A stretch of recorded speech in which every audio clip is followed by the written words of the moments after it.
My name is Jarald, and this is how God showed up in my life.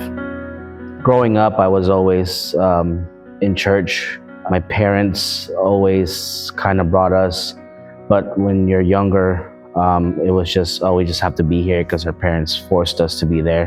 When I joined the military, it kind of took me further and further and further away, and I kept making the excuse of, I have to be a different person.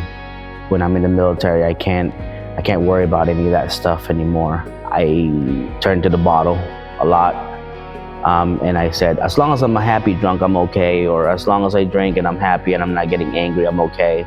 I made all the excuses, and then one day my wife,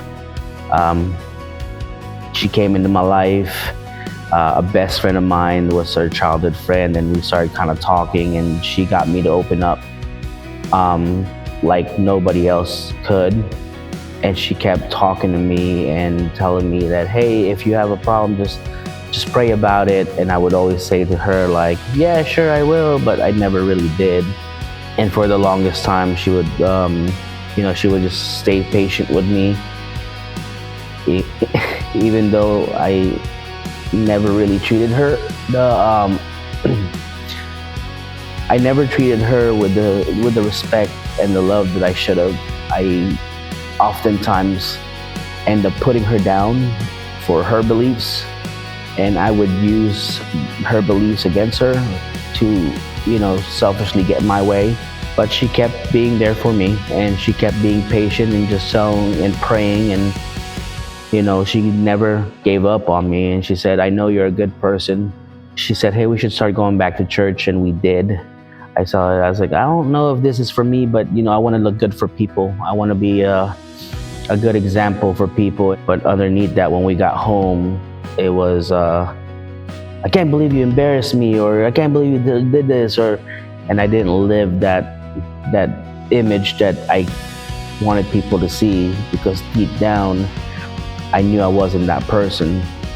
And then one day, out of nowhere, right before I think my wife was finally about to give in and say, I'm done with you, she wanted to go to church one last time. And I said, I don't feel like going to that church. I feel like going somewhere else. It's crazy. It feels like how you see it in the movies, but I know it wasn't. Everything in the room stopped. All of a sudden, I'm standing in a room, and there's a realization that you need to change. You need to give up the bottle. You need to get help. You need to go to therapy. You need to let go of all the anger. And when I gave it all out on the line, I realized that I wasn't the person I want to be. And the more I read the Word, and the more I come to church, and the more I listen to God and what He has plans for me, and stop trying to do my plans, the more and more I realize, and the more it helps me to be the person that I want to be for my children, for my wife. At work, we talk about leaving a legacy, and a generational legacy. And and here at church, we had one of the services was about that. And when that happened, I knew that it was God telling me, you're home, and we're here.